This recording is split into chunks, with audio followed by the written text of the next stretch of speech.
every week. You don't. Thank you very much, everybody. We should be a barbershop quartet or something, shouldn't we? Where's McCoy? There's only three of us. Yes, where's McCoy? We need him. A barbershop trio, yeah. Trio. Three singing, one playing the spoons, probably. That's the only time I can think of where anybody would say, "Where's McCoy?" Where's McCoy? When you're looking for a quartet. Exactly.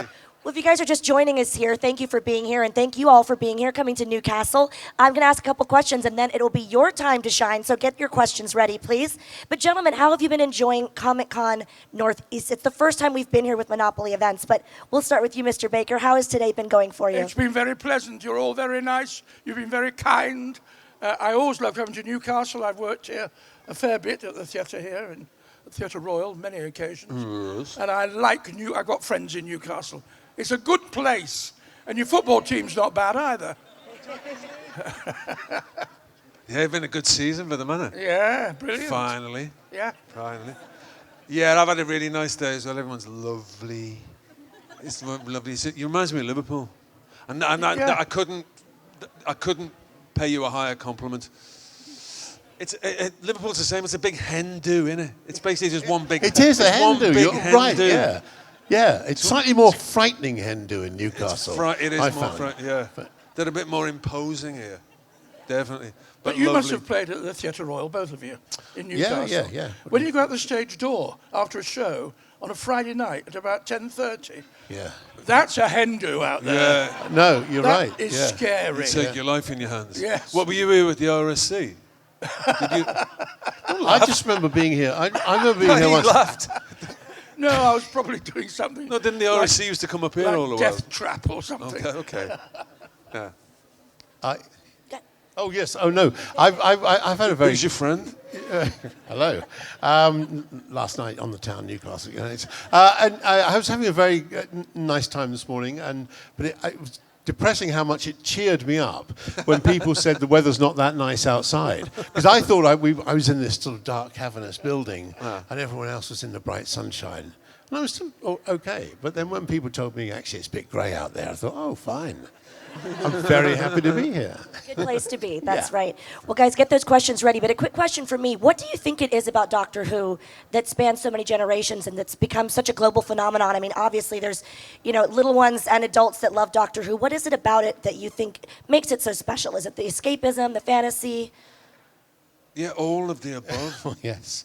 But there's something reassuring about it, isn't there, as well? That's a great question. I suppose if we knew the answer... Yeah, obviously it helps you that we've had different actors playing the Doctor. Yeah. So they came up with the great idea of the regeneration, which has allowed us to continue the process. But apart from that, I think something about the appeal of this slightly vaguely mysterious man from the planet Gallifrey, who, for some bizarre reason, loves Earth and wants to help humankind. And humans. Yeah. And they don't always love him back. Have you noticed? Yeah. Like many of the great heroes of the past. Rather. Yes.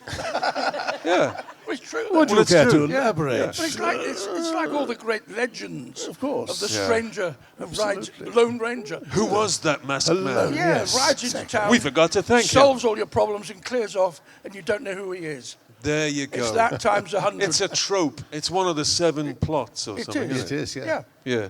Yeah. The hero's journey. Talk Trope. amongst So yourselves. that's it, really. Yeah. That's it. Exactly. That covers it, huh? There used to be a trope shop when I grew up in Rochdale. Stop No, that was it. Tripe. Sorry. Tripe. Honest to God. He's here all week. Well, obviously, there's so many great different fandoms, but dare I say, Doctor Who has some of the most loyal fans in the world. Oh, and yeah. as evidenced by the cosplay, we've seen some amazing Doctor Who cosplay, some of what we're seeing right now. What is it like, and what does it mean to you when you see someone dressed up from Doctor Who? As oneself, you mean? Well, it's very nice, really. Except their costume usually looks better than mine did. I know. No, it's terrific. I mean, people say, why do we enjoy conventions? Apart from anything else, we have people coming up to us every moment of the day telling us how wonderful we are, and that's actually quite nice. Yeah, that helps. They do then go on to say exactly the same thing to my colleagues here. Go on, stand up, give us a twirl, go on. Yeah, come Yeah, on. look Round at of that. applause. Check it out. Beautiful. I never looked better. And I want my hair back. I like the hair. Could be seen from space. So many amazing cosplay here in Newcastle. But what do you say, guys, that we give you the floor? Do you have some questions Yeah, ready come for the on. doctors? All right, we're going to go to James here. Say hi to everyone. James. Hi. He's going to come to you guys. Just raise your hand. Don't be shy. There we go. While he's on his way, I'll Don't just tell be you very shy. quickly an extra answer to the last question. What's it like being greeted in the street by people? And yesterday, someone came to me and said, "Oh, it's you, isn't it? Can I have your autograph, Tom?" So it's lovely. Hi guys, really big fan, but this question's for Paul and not Doctor Who related. I'm a big Alien 3 fan, but there's not many of us, unfortunately. But I just got to ask, what was it like working with the likes of Charles Dance and Sigourney Weaver? Sigourney Weaver was amazing, actually. And because, of course, she was the only woman in the building most of the time. But clever and, you know, imposing and powerful and didn't suffer fools. If she liked you, you knew about it. And similarly, if she didn't like you, you knew about it. But I really, really got on with her, whereas mates of mine didn't. So it was a little bit embarrassing.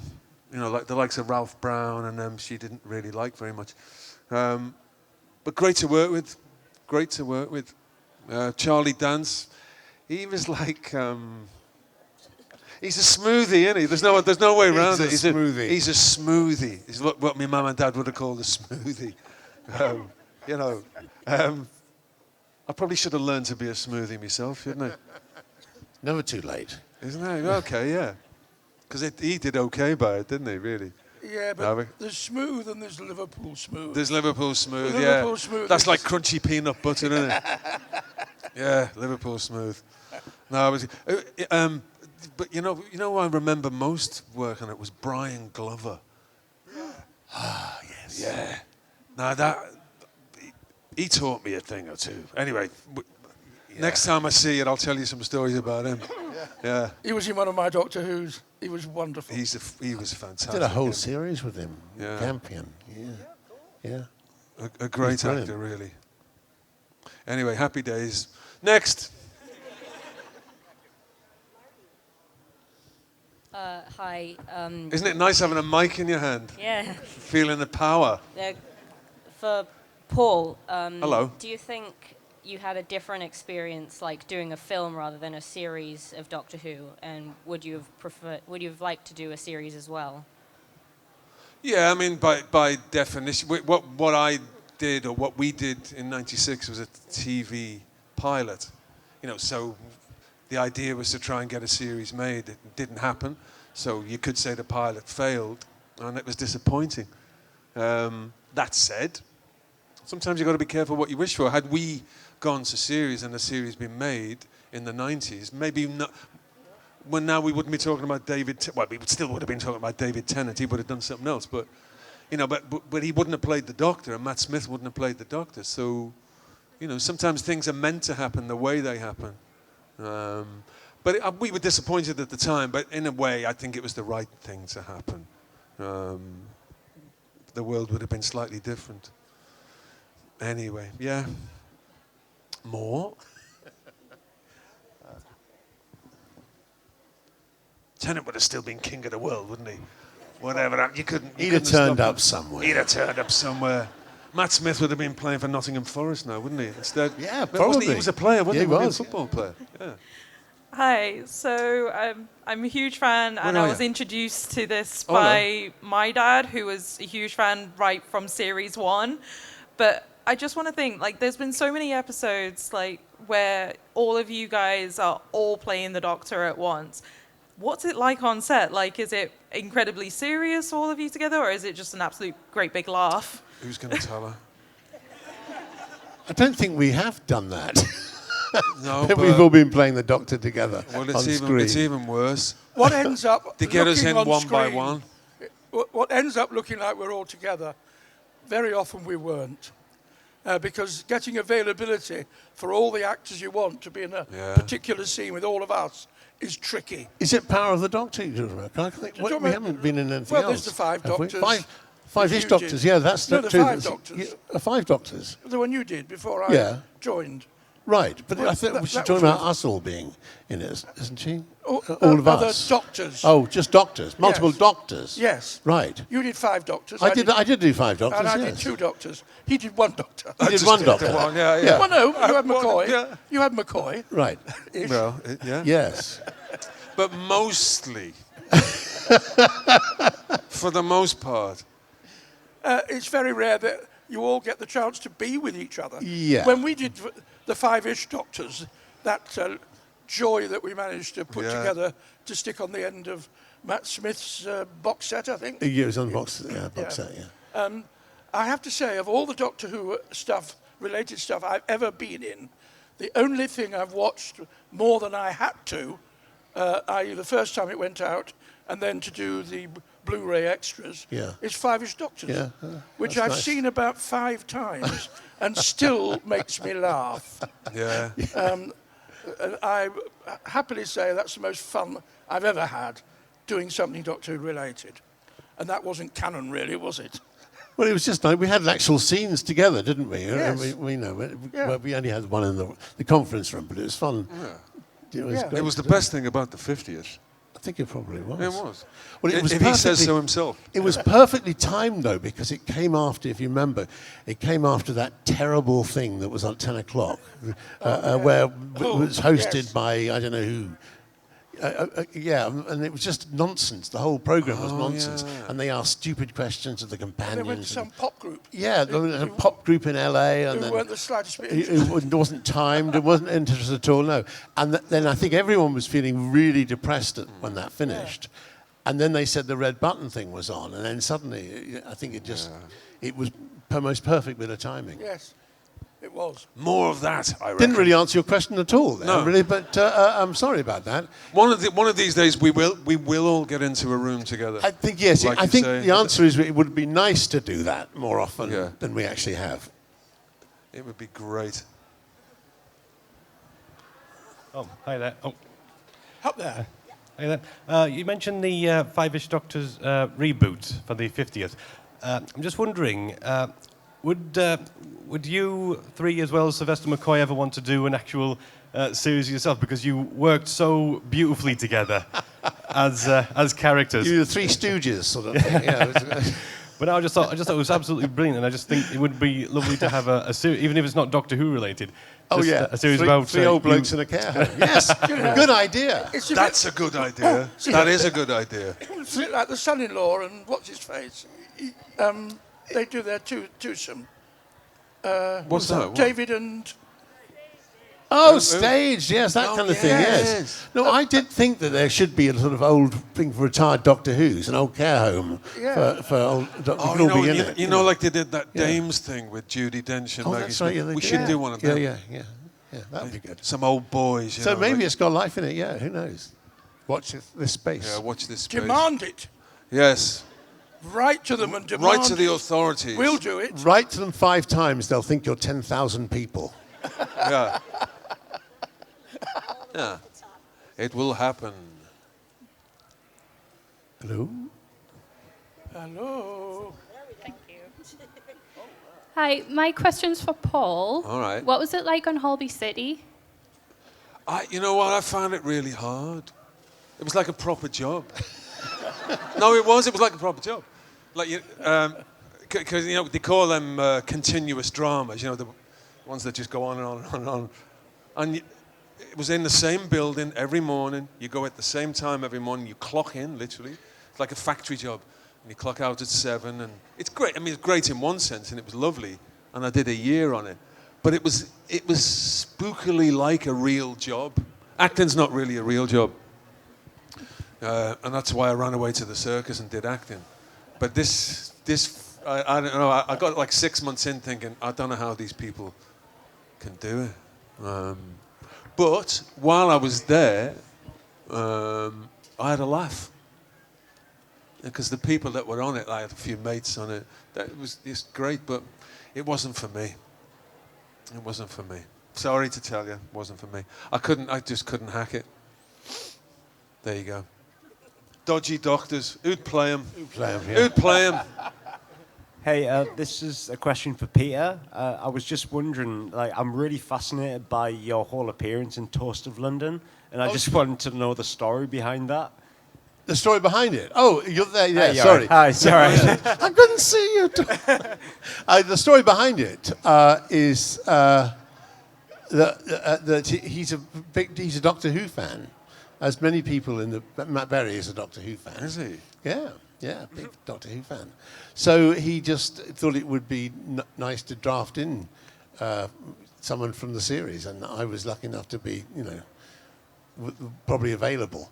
So I got to do it. And then I came back a couple of times. My character, which was actually me, becoming madder and madder, until I'd run off with a dancer or something, and then I think I sort of died in it, and then strangely was in the next episode making a phone call to the agent. So I don't, nothing is real in Toast of London. So that was just as simple as that, really. It was great to do, fun to do, yeah. Who wants the mic? Who wants it now? Who's got it now? Oh, here we go. Hello. What was the funniest thing that happened on set? Go on. What's the funny thing that happened on set? Me? Yeah. The funniest thing that happened on set? Well, I can think of one occasion in Vengeance on Varos, where we had a long scene chasing down a corridor. There was a train. It was a very complicated setup. And as we ran down, we had to disappear through a door. That was the end of the shot. And as the two people in front of me went through the door, I realized that the set was collapsing. So I stood there holding the set up and waited. Nothing happened. And in the end, a voice, there's a button there upstairs. Colin, I'll paraphrase it. Would you kindly go through that door, please? I said, are you sure? And they said, yes. And I went through the door and the set collapsed. That was quite funny. Quite funny, yeah. What about you? I can't think of anything funny. Can you? Let me think. You say you're funny, Ben. I'll try and remember something. No, I can't remember anything funny. It was all really serious. The really tragic part, which is part tragedy and part comic, was the hardest thing to do. Was after at the end of Earthshock, when basically Matthew Waterhouse had been blown up. That's quite funny. That is quite funny. Well, that's the problem. So we then had, we were told they were going to run the credits over complete silence. They weren't going to have the end credits music. And Janet, Sarah and I had, I think, a line each to say about what had happened. And could we keep a straight face? Nope. It was just impossible. We would go, I would just go, I can't remember what the line was though. Something about, well, we just start laughing, all three of us. I don't know how we got through it. I think they had to cut it between the laughing hysterically at poor Matthew being blown up. But Matthew was not happy about it. Acting is funny, isn't it, when you're doing acting with your mates sometimes? Exactly. You just can't stop giggling. And once you get that idea that the other person might be about to laugh, then you both... And particularly if they're a serious kind of person. Oh, yeah, it's just even funnier. I can think of a story on stage, if you'd like to hear that very quickly. I was doing, this is 1969. Good Lord. I was working at the Ivan Arno Theatre doing tours of schools. And we were doing a thing called 1990s. It was about Pinter and Wesker and all that. Yeah. And we had a Pinter sketch. And we'd done the first half to an audience of about 100 at the Guildford Youth Centre. And we came out to do this Pinter sketch in the beginning of part 2, and there was one person left. Everybody else had legged it. They weren't interested in Pinter and Wesker, or we were rubbish. And we both clocked it, the other actor and myself clocked it at the same time, and lunged for a prop to get involved with. We banged our heads together, fell on the floor and started laughing. The director came on stage, shouted us and dragged us off. Did he? And all the way through this, the one member of the audience was like that. And we could never get through that scene again. Isn't there a rule where if there's more people on stage than in the audience, I don't think it works during a play. you're allowed to stop? It works anymore, that. that It rule. doesn't work anymore. It used to be, if there were less people in the audience than in the cast. Yeah, you're allowed to just. But now the make it- management can insist you go on. Can So they? now, yeah. I did a play Can once they? with Lionel Blair and Katie Manning. Can you imagine the joy of that? Back in the 70s. And two old ladies turned up for the matinee in Dundee. And we went round to see them and said, we'll do the play for you because we've come all the way from Perth. And we can either take you out for tea or we'll do the matinee. Oh, take us out for tea. So we went, took two old ladies out for tea, and they came back the following night.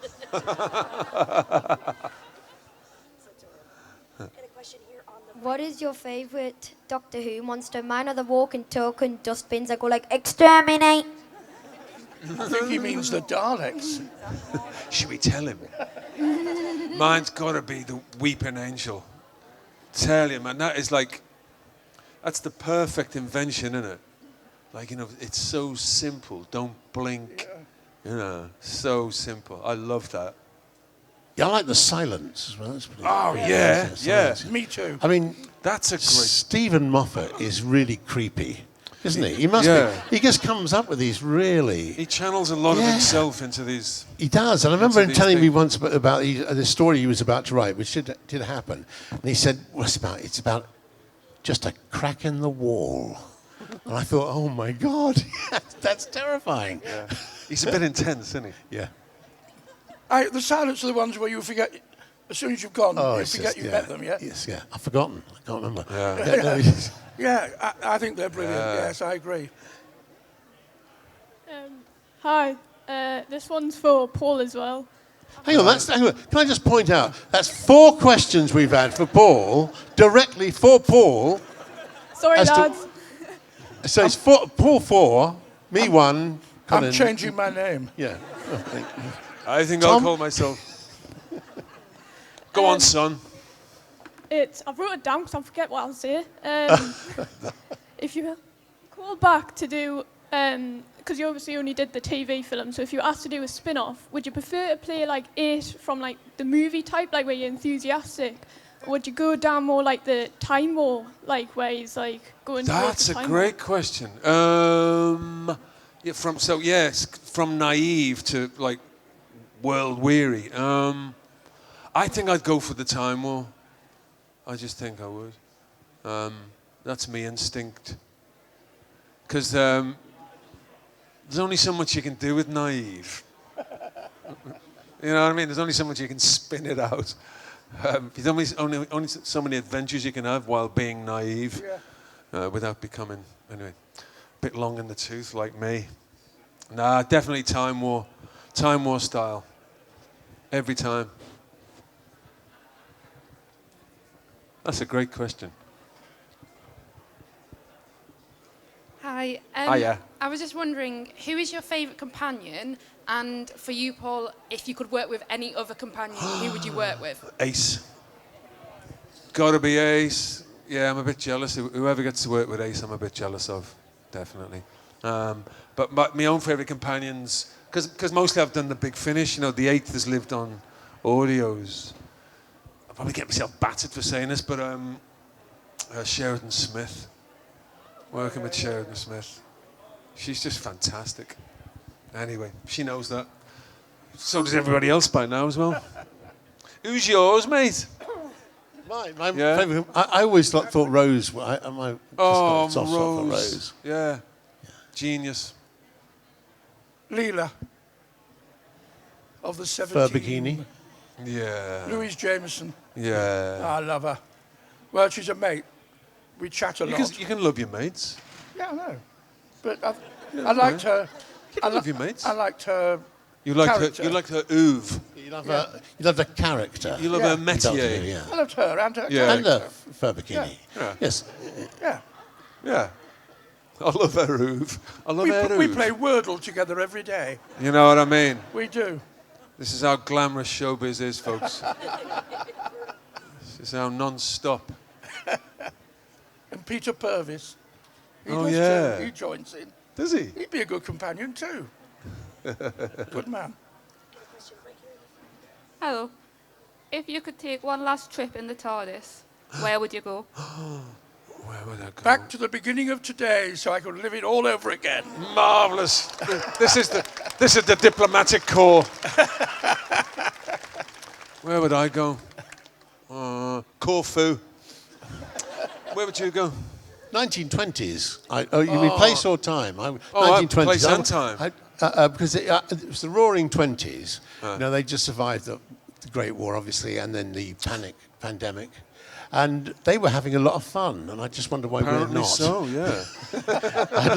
Where are the Roaring Twenties? That's what I want to know. Yeah. No, I go back to Birstall Road in Liverpool, 1973, September the 1st, and find the little so-and-so who stole my chopper. Oh. I had this chopper bike, yeah. I got a chopper bike. Really? Someone nicked What it, did you yeah. do to him? I don't know who it was. I'd love to know. I'd love to go back in the TARDIS. That's a good question. And found that he really needed it when you didn't. Yeah, all right. Don't rub it in. God, What would you do? It's me want to wreak vengeance. Would it have been how he'd handle it if he was the Doctor or just Paul? Yeah. If he was the Doctor, just learn by your mistakes. Paul. What would the episode be called? Curse of the Stolen Chopper. Time of the Stolen. Blah blah. Yeah. Anyway. It would be called On Your Bike.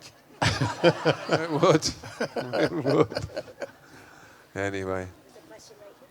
So, like with any... That's a fine head of hair, lad, by the way. Thank you, it's not real. No. It used to be, but it's not anymore. So, I mean, Doctor Who, like any other franchise or any other property that has like a large fandom and everything, the fans like to sort of like build up their own sort of like headcanon, their own sort of like version of events, so to speak, and whatnot.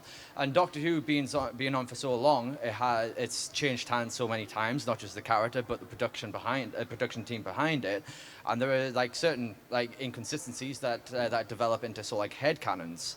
And I'm just wondering, do you have any of your own personal headcanons in relation to the show, like whether it be the character or just grander points of the show? And that's directed to anybody, everybody. I think I know what you're saying. And the answer is, when I was doing it, I did. Right. Because I wanted consistency. Because I've often found myself saying, but last episode I said this, and now I'm saying that, which is true. And never got anywhere. Because the writer blamed the script editor blamed the producer, and it went round in circles. So in the end, I made up my own. But in truth, I think it's absurd to have any headcanons. The world of Doctor Who is one where anything should and can happen. There you go. Yeah, I just remember thinking at one point that I wanted them to discover, for me to discover, inside the TARDIS, something that acted as a sort of a guide to troubled points in history. Because, of course, the one thing that always annoyed me was that, the Doctor inevitably arrives at a place about a day before some disastrous thing happens. And that goes on and on and on through story to story to story. So I just thought maybe someone had planted, one of the Time Lords had planted something inside that TARDIS console which drew the TARDIS off course and took them to a point where, this event was about to happen. And that's why everywhere he went, a bit like Murder, She Wrote, where there was a murder every time she went for tea. Every time the Doctor stops in a place, disaster strikes. Anyway, that was my one thought. But then I kind of forgot about it. Went on and did other things. Until now. Until this moment. Until you bring it up. Talking of headcanons. I just thought that one day he'd go home. He'd just get home.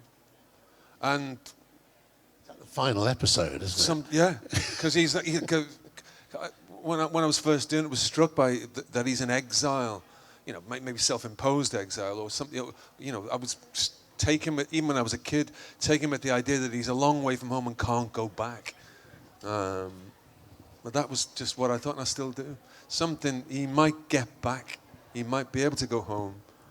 And as the poet said, would know the place for the first time. There you go. You did ask. But yeah. Didn't he go to Gallifrey in some Didn't you go to Gallifrey? I went to Gallifrey, yes, Yeah. but I was always called Was back that, there. That's home. a I nightclub? never went back to home, as That's it were, home. to stay home. I think that's what isn't that what you mean? He Yeah. actually finds a way to Yeah. go home. I Like never the did Hobbit that. going back In fact, to- I think you tried to kill me the last time I went home, didn't I? Yeah. Didn't you? Oh, yes. Yeah, so you did. I made a mess of that, didn't You I? did. Yeah. Yeah. Who are your favourite doctors and why? And you can't say yourself. Well, we wouldn't, would we? Well, I think of the original Doctors classic series, I think Patrick Troughton. I watched William Hartnell and Patrick Troughton fairly avidly through their time, and then when John came along, it wasn't anything to do with John, but I just was off to drama school and things like that. So I would say Patrick Troughton of the classic Doctors. The new Doctors. Nah. I have a certain fondness for a particular one, but I shouldn't say who they are. It would be unfair to say who they are, but they're not that special. Bill Hartnell, because he was the first one. I just think when you first get into it, that's the one. And he just seemed perfect to me. Later on, weirdly, Chris Eck. There was something about, I think because it seemed so, the odds were so stacked against it working. But there's something, I don't know, there's just something about what he did. Is still a bit underrated, I think. He was brilliant. Something brilliant about him. Yeah, so that's my answer. He had the best lines that any doctor's ever had, which is Go on, say one. at the end of The Doctor Dances, Everybody Lives. Oh, yeah. That's Great. the only time I've ever watched Doctor Who. You know that shiver you get down the spine? Who would have written that? Someone like John Dorney. Who would have written that, do you think? That's a good line.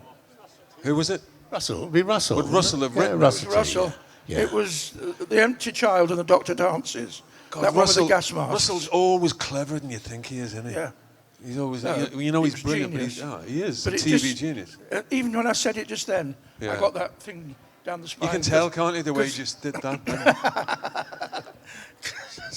Because if Doctor Who's Tales of about, the Unexpected, remember that? He did one of them then. if the Doctor Who's about anything, it's about When the Doctor dances, Everybody lives. everybody lives. Yeah. That's fantastic. Yeah, No one leaves here empty-handed. I said that. yeah, yeah. You did, didn't you? Yeah. Yeah. It's gone quiet. And What's going on? and I agree about Patrick Troughton because he did the first regeneration.